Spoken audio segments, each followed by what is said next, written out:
This is a second editorial in as many days. Apologize for the noise. I'm in a loud cafe. One of the things I want to point to with respect to specifically the virtual reality exercise gaming, games like Supernatural or any of the boxing, fighting games for the Meta Quest, I want to point to the nature of American technology specifically in this sort of boom and bust sort of hype cycle. In a healthy ecosystem, you'd be able to focus on something like VR exercise gaming over the arc of an entire career.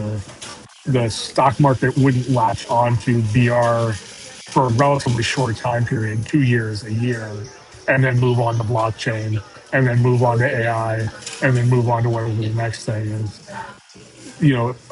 An individual scientist would be able to say, look, this is an area I'm deeply interested in. This is an area that I think as a species we ought to be funding and looking at going forward in longevity.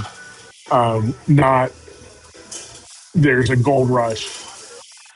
We need to get our game in the app store because it's a winner take all environment and the gold rush is going to end and Meta is essentially going to discontinue VR support after a short experiment with it. That's just another symptom, like I said in the last post, of a fairly toxic technology environment and one that you don't really have to participate in.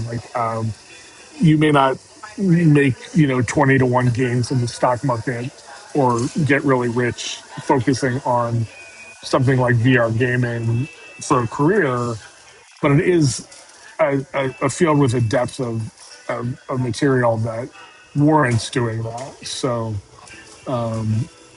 you don't have to play the game that the stock market plays, that the hype cycle plays, that even the corporations play. You just have to sustain yourself and then keep doing your own work.